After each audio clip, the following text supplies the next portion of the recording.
If you're watching this, you've probably asked yourself, what if I'm overreacting? You've probably also asked yourself, is it really that bad? Is what I'm feeling and seeing true, or is this all made up in my mind? Am I actually crazy? In this video, I'm going to tell you how to actually know when it's time to leave.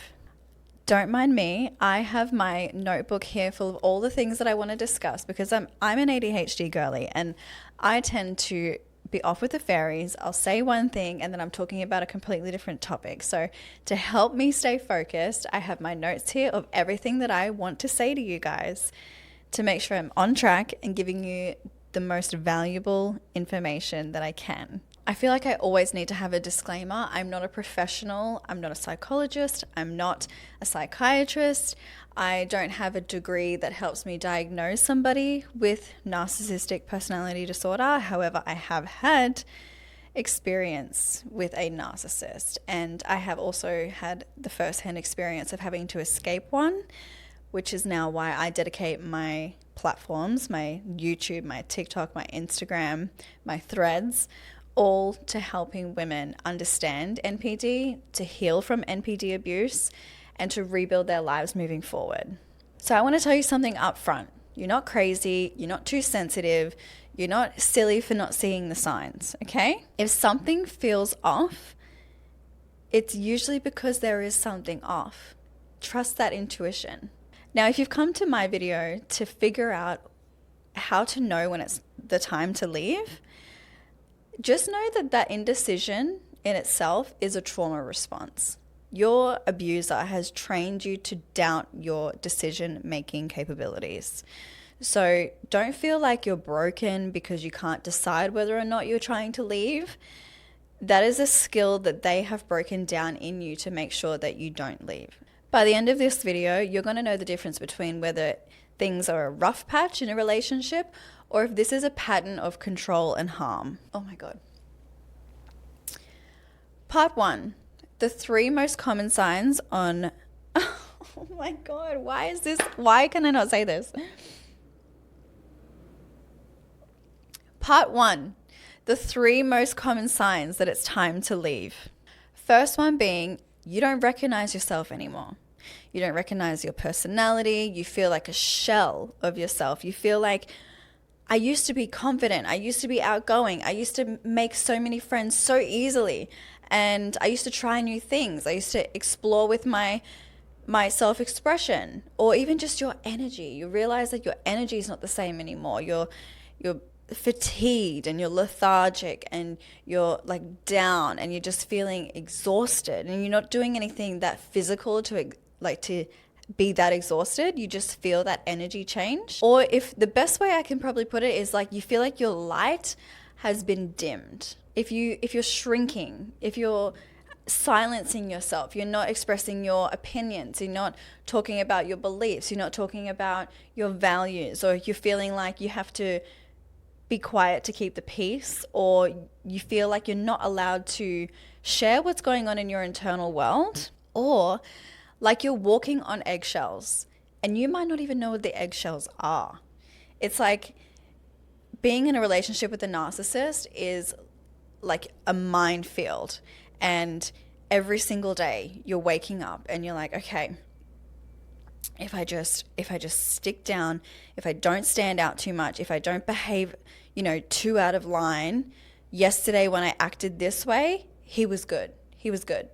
So today I'm just going to act the same and hopefully no bombs go off. All right. But then you could be going about your day and you acting the same way, shrinking yourself. A bomb goes off because it's inevitable with a narcissist. There's always something that you say, do, look that's going to make them lose it. Just quickly while we're here, I also want to say that when I speak about narcissists, I speak from my personal experience. So for me to be in a flow state, to talk about what I talk about, I reference he and she as if the narcissist is the male and the victim or survivor is the female, the women. I only say that because that's how I can speak from that lens, from that perspective. But just know that narcissists are also women as well. I just speak from my personal experience. So please take this with a grain of salt with my language use around it. I'm trying to be better with being inclusive that women can also be narcissists. However, when I do that, it tends to snap me out of my flow when I'm trying to deliver a message about their behavior. So please know, I know that not all men are narcissists, and I know that there are women that are narcissists. However, when I speak about my experience, I'm talking to a woman that was once me. Like when I set up this camera and I'm creating the content that I make, the type of woman that I have in my mind is the type of woman that I was 2 years ago. I'm speaking directly to her. My content is not going to be for everyone, and that's something that I have had to also digest myself. So if it's not for you, it's not for you. My message is for somebody very niche. It's for I have someone in mind of who I'm talking to, and that is a version of myself. I know there's hundreds, if not thousands of women out there that are still currently on this very day in the position that I once was. And that's why I make my videos. And that's why I speak the way I speak. That's why I name the things that I name.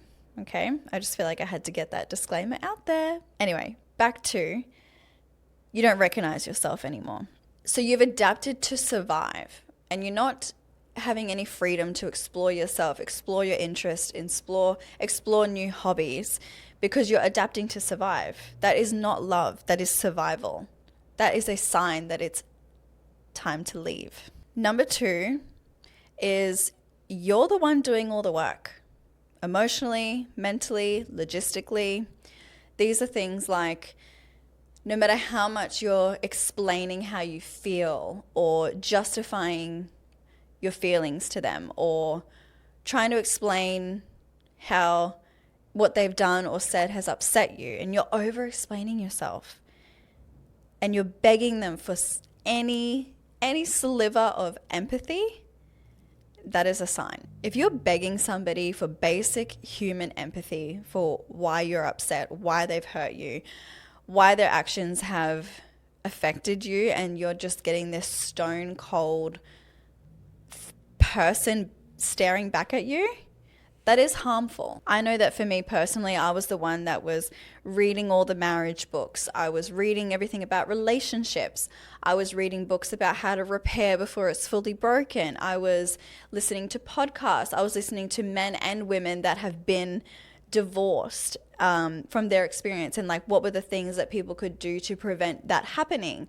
I really fought for my marriage. I was flogging a dead horse, essentially. This was before I knew that they were a narcissist. I even went as far as finding a marriage counselor who was an older man to try and make my partner feel more comfortable with going to see a professional for help. We got a couple of sessions in before I got a private call from our couples therapist saying, "You're in a domestically violent relationship with a narcissist, I believe, so I think you should be getting out of there." But besides the point, that's a little personal story off the back of that, which is why it leads me to speaking from my experience, which is I was the one doing all the logistics. I was the one trying to repair things. I was the one trying to make sure it wasn't going to go down that route. If you're the one also doing that, there's another sign. You're the one carrying all the weight. You're the one taking all the responsibility for this partnership before you realize that it's not a partnership. You're a victim. You're a prisoner. When I say that you're taking all the work emotionally as well, I'm talking about things like you're responsible for their emotions. You're responsible for their outbursts, for their feelings, everything that they say and do. You're like, you take that on and you absorb it. Like that's falling on you. Or I'm acting this way because you said this and you did that and you made me feel like this, and you're copying it all. That's not healthy either. That's not healthy. If you even find yourself if you find yourself also apologizing for their behavior to strangers, Like you're at a drive-through and they're getting mad at the server and you're like, I'm so sorry. Or you're at a restaurant and they're speaking to the waiter really rude. And if you're going up or you go to the bathroom and you're walking past them and then you're apologizing for their treatment, their behavior, that's also not a good sign. Ultimately, you're just taking the responsibility to try and control their outbursts and to try and control the environment around you, which is why you take on everything. That's not healthy. That is a massive red flag. And number 3 would be you feel more alone when you're with them than you do without them. That one is a huge one. I began to notice that as well. I was like, why, when I'm with him, do I feel the most alone than when I'm actually physically by myself? Isolation is not just physical, it's also spiritual. When you are there with a narcissist, you'll find that most likely at the beginning of the relationship, they were interested in you and you felt like your internal world was being explored or discovered and accepted. However, as time has gone on, you're probably realizing that every conversation you have is about the narcissist and it's about their goals, their dreams, their ambition, their ego, and you're just feeding them that reassurance all the time. However, they don't ever ask how you are. They don't have an interest in any of your interests that you pursue. They only ever want to talk about themselves. They don't care about how you feel. They don't care about what's going on in your mind. They don't care about how you feel within the relationship. And that is really lonely. Loneliness hits the hardest when none of your needs are being met by the person that is claiming to love you. That's not love. When you don't behave a certain way, I'm kind of piggybacking off this here. When you don't behave a certain way, one of the tactics that my narcissist liked to use the most was the silent treatment. And at first, because I was so anxiously attached, I was chasing it. I was like trying to fix it, like, talk to me, what's going on? I used to stay up begging him all hours of the night. I remember the one of the last times I did this, we spent 4 hours from like 11 p.m. into the early morning of me sobbing my eyes out while he was just sitting there in our bed, cold and lifeless and looking at me like I was crazy, when all I was doing was begging for the bare minimum, begging for any connection, begging for a partnership, which is something that we had, funnily enough, signed up to do. And I remember thinking, why is this so hard for him to get? Why is this so hard for him to understand? Like, he's an intelligent man. But when it comes to basic human connection, especially me, like, it's not like I'm a stranger asking for this. Like, I'm their partner. It was so confusing and baffling. Obviously now, knowing what I know that they love making you confused, they love making you feel crazy, and they love to exhaust you. I was so exhausted. I was just like, I'm so sick of fighting for this. Like, it's not getting anywhere.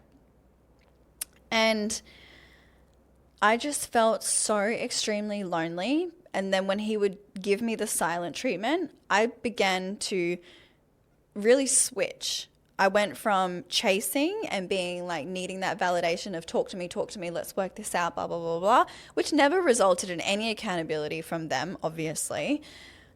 But I started to use that silent treatment as they're never going to change.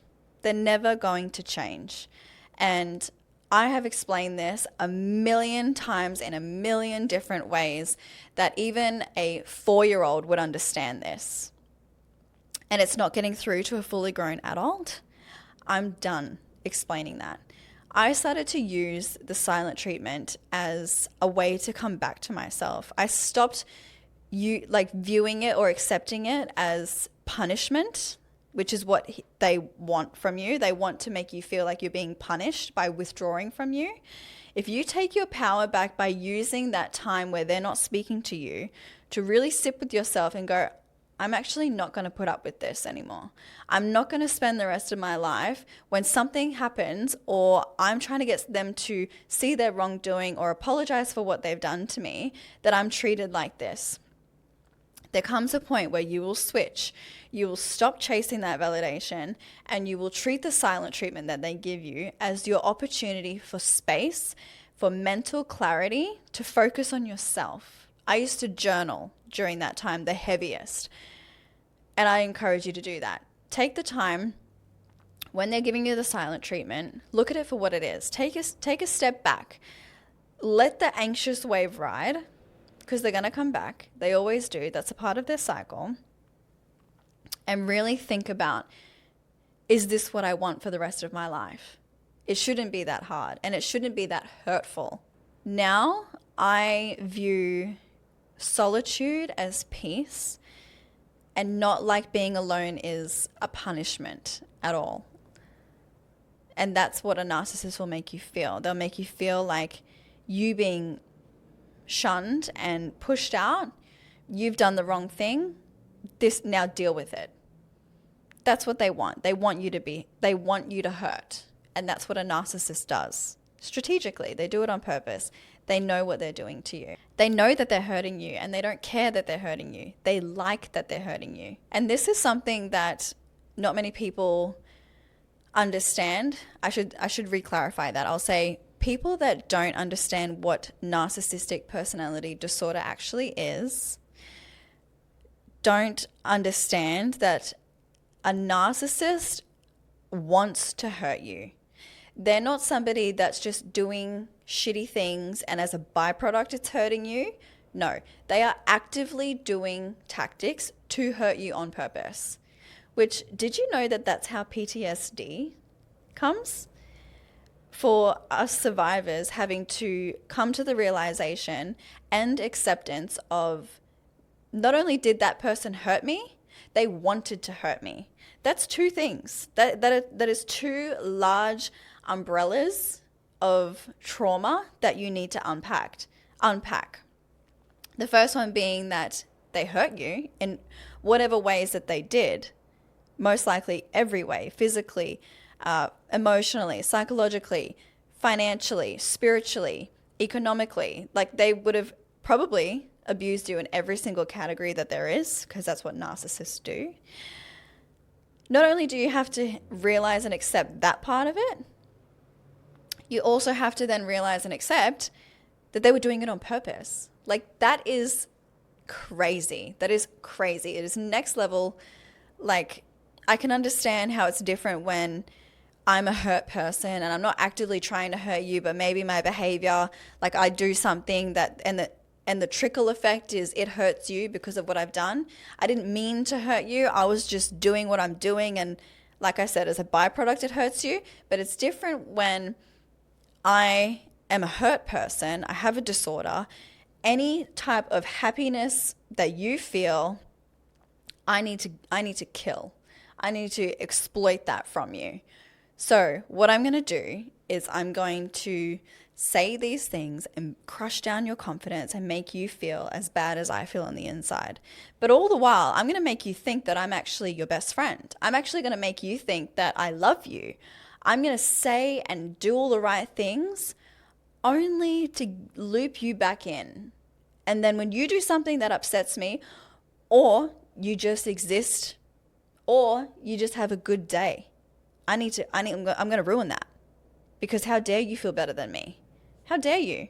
But I can't let you know that I have those intentions for you, because then you'll think less of me.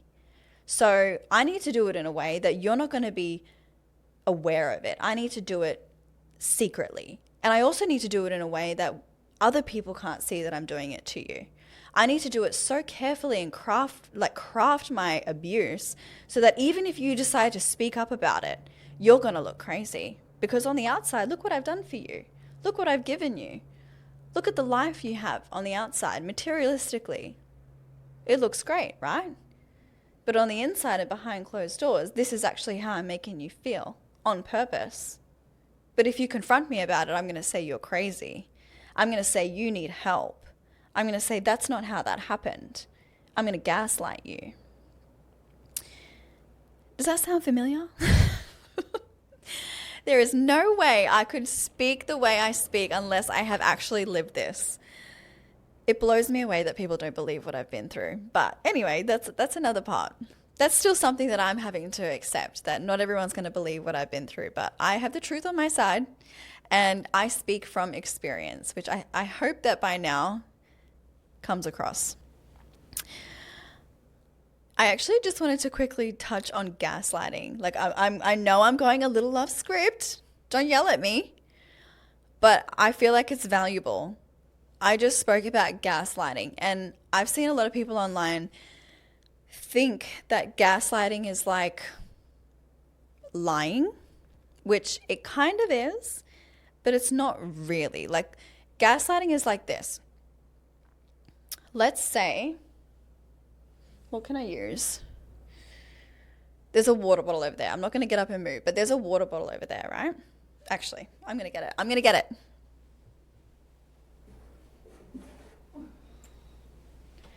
Okay, I'm going to give you an example of what gaslighting is. So I'm the narcissist and you are you. I am going to say to you, what is this? You're probably going to say, that's a bottle of water. I'm going to say, well, how do you know that? And then you're going to say, because it's it looks like a water bottle and the liquid in it is clear, and on the front it says aqua to go, love your water. So it's water. And me as a narcissist trying to gaslight you, I'm going to say, well, how do you actually know that the liquid in there is actually water though? Because can you open the lid? And you're going to go, well, yeah. Okay, so if you can open the lid, can anyone just pour out whatever's inside and put something else in? And you're going to go, well, yeah, because logically, yes, that's true. Right. So even though you can take the lid off and pour it out and put something else in there, it might not be water, right? And you're going, well, that makes sense. But then you're like, well, I mean, on the front, like it says it's water. But then again, the narcissist is going to be like, well, yeah, I mean, but anybody could just put that on there. Anybody could just print out a label and print that on there. But how do you know that that's actually water in there? How do you know? That could be anything. That could be vodka. And you could go, well, yeah, I mean, I guess that's true because vodka is also clear. It looks like water. A narcissist has probably just successfully made you doubt your own decisions, like your own thinking. And now a narcissist would be able to say, this isn't water. And you're going, well, yeah, I believe you because everything you have said, like logically makes sense. Like, yeah, I mean, you're right. Anybody could put that on any label on there. Anybody could just take off the lid and pour it out and put whatever else in there. And you're right. Vodka and water do look the same visually. So no, I don't know if that's water. That is gaslighting. That is gaslighting. This is water, by the way. But that's gaslighting. Gaslighting is crafted in a way that makes you doubt what you see, what you hear, what you feel, and what you know. Okay? I just gaslighted you to believe that that wasn't water. That is how they do it. It's not just... Gaslighting is not, this is a bottle of water. Yes, it is. No, it's not. Yes, it is. No, it's not. Well, yeah, it is. Well, no, it's not. That's how people think gaslighting is. That's not how it is. That's not how it is. Now, imagine that scenario every single day. Imagine someone gaslighting your reality, your existence, your life with them.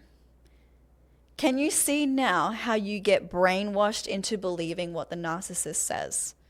And how you get brainwashed into believing a certain narrative about your life and about who they are? There you go. Try tell me again I don't know what I'm talking about, please. Okay, part 2. Let's talk about what keeps you stuck. Why are you still there, right? I don't mean that to sound like I'm shaming you because I'm not. Trust me, I stayed there for way longer than what I should have. 7 years to be exact. So trust me when I say I'm not shaming you. But there is a psychological reason as to why you're still there or why you keep going back. So what gets you stuck? The first one I'm going to talk about is the hope and the fantasy that you were sold. You've had a glimpse of the good version of them before. Probably, most likely, in the very beginning, when they were initially trying to hook you in. You've seen how good they can be. You've felt how good they are. You've received that love bombing in the beginning that made you feel like this person is great. When they come along, you feel like you've met your soulmate. You feel like you've met this Prince Charming or woman that has come into your life and is just sees you like nobody else has seen you. And chances are, if you have never experienced any good treatment before, you're not going to see this for the red flags that it really is, which is very unfortunate. But you have seen a glimpse of the good version of them before, which is why you keep being stuck. You hold on to that hope because you're like, I've seen it, I've felt it, like I know it's there. But it's never coming back because one, it was never real. And two, they only use that to get you where you are now, stuck. You're in a trauma bond, essentially. Let's just call it what it is. It's a trauma bond. And trauma bonds keep you stuck with the breadcrumbs that they give you and the false promises. Number two, your second one is you fear change, judgment, and retaliation. You have fear of the change. I get it. You're like, what if I can't do this on my own? Where am I going to go from here? What will people think of me? They'll think that I failed. I'll be so embarrassed. How am I going to explain this? You'll be also in fear thinking, what if they turn the kids against me? What are they going to say about me? All of these questions that you have are totally valid. They come from fear. And you also fear the retaliation from them. You fear the judgment from others. You fear change, essentially, like what I just said. You fear, I don't know where this is going to go. I don't know how to go from here. I don't know what this looks like moving forward. There's a lot. These are common thoughts that get us stuck. And the last one is guilt and obligation. If you've been married, a big one is, but I said vows. I made my vows. Trust me, I get it. I was there. I said my vows as well, which is also why I fought for so long. But guess what? Did they stick to their vows? I don't think so. Just think about that. It takes two. If one person has already broken it, which if you're watching this, they most likely already have. If they're harming you, they've broken it. If they've cheated on you, they've broken it. If they're lying and disrespecting you, they've broken it. If they're coercing you, manipulating you, gaslighting you, they've already broken it. They're not looking after you like what vows are. The guilt and obligation also falls off things like you may be able to understand that they had a rough childhood or they've got their own trauma. I get that. And this is why people like them target people like us, over understanding, over forgiving, over empathetic, because we can understand something, but that also doesn't mean we have to put up with it, okay? You need to work out that just because somebody had an upbringing that has made them the way they are, it is not your responsibility to cop it. It's not your responsibility to put up with the mistreatment because of the way that they grew up. At some point, you need to accept and they need to accept, which they won't, spoiler. But, and I mean this with love and care, you're not responsible for it and you can't fix them. They are an adult and it's up to them to do the work on themselves so that they don't hurt other people.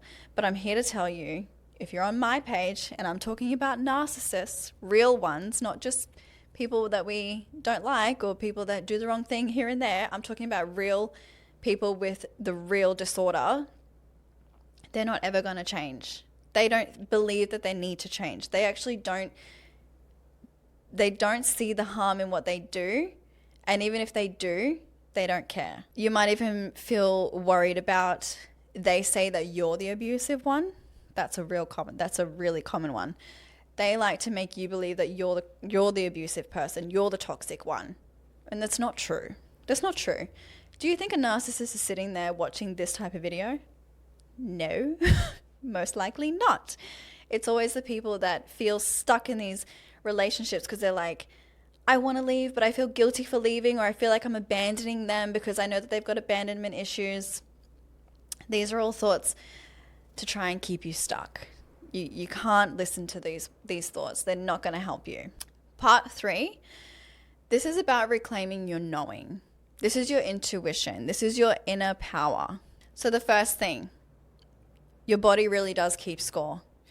And your nervous system, if your nervous system is not able to get through to you just from your thoughts, if you're not paying attention to this inner knowing that you have, it's going to start manifesting physically. This is a real thing. It happened to me. It happens to almost everyone that stays in a long-term relationship with a narcissist. You're going to start physically deteriorating because what's going on inside and in your psyche is not being heard because you've been trained to abandon that inner knowing from yourself. It's going to come out physically. This is things like hair loss, gut issues, sleep issues. I know that for me personally, I had a lot of, whether it was insomnia or extreme fatigue, it would range. Not only that, I was having sleep paralysis. I was having extreme nightmares. I was waking up in hot and cold sweats all the time. Another thing is anxiety attacks and panic attacks. Those were also symptoms that I had. That's not something that I have ever, luckily, before my narcissist, ever experienced. However, in a narcissistically abusive relationship, your cortisol levels are so high. This is what starts to happen. Cortisol is not, it's good in short, very little things here and there. It's a part of a normal thing, right? But when you have your cortisol for such high levels for such a prolonged period of time, it causes real physical damage. Your body is keeping the score. Your nervous system is trying to talk to you to let you know, hey, you're not safe. We're not safe here. The second one is you already know. Deep down, you already know. You're here watching this video, aren't you? It's not about having proof. It's about allowing yourself the permission to leave. You don't have to have something extremely, extremely traumatic happen to you in the relationship for you to say, okay, now I can leave. You don't have to wait until you find hard evidence of them cheating to leave. You don't have to be physically hurt so badly that you get admitted to hospital to leave. You can leave before it ever gets to any of those things. Even if you're in a healthy relationship and you just figure out that this person's not aligned with you, or, you know, there's some things that you don't really see yourself being with this person because you have a different vision for the type of partner that you want. You don't have to just stay. You have to give yourself permission for, if this is not aligning with me, whether it be in a toxic relationship or a healthy one, give yourself permission to go, you know what, this is not serving me in this way, and you're allowed to leave. You're not obligated to stay with any single person. This is your life we're talking about. This is your life. And research shows that the type of partner you have is a major factor, if not the biggest factor, on your quality of life. Trust me, you are not obligated to stay with anyone. Put yourself first. If you find it hard to give yourself permission to put yourself first, I'm telling you, put yourself first. You're allowed to put yourself first. You're allowed to leave. You're allowed to leave. You're allowed to leave. And lastly, what you deserve. Peace is not boring. Shocker. But your body has most likely been conditioned to see that the highs and the lows and the chaos and the push and the pull and the tears and the love and the making up and getting back together, and your body might be conditioned to think that that is love, and I promise you it's not. Peace is safety. And peace isn't boring, it's actually the baseline. You should be peaceful. You should be at peace with your partner. It shouldn't be this like turbulent thing that you go through, and it shouldn't have to be a test of how devoted you are to them. That's not healthy, and you deserve better. You don't have to have it all figured out today. You don't have to leave today. But if you have made it this far into the video, just know that you know whether or not it's time to leave. You know whether the relationship you're in is a healthy one that's helping you, or if it's a pattern of control and harm. And I just want you to know that if you're out there Googling or YouTubing, like, how do you know when it's time to leave? You're not alone. I have been there, which is now why I've created this for you. With that being said, thank you so much for watching. And as always, don't forget to like and subscribe. Let me know if you found this video helpful. Share it with a friend and subscribe so that you don't miss out on any more videos of how to actually heal. And again, thank you so much for watching, and always remember that knowledge is power. Most ardently, Shanice Sinclair. Mwah! That's a wrap.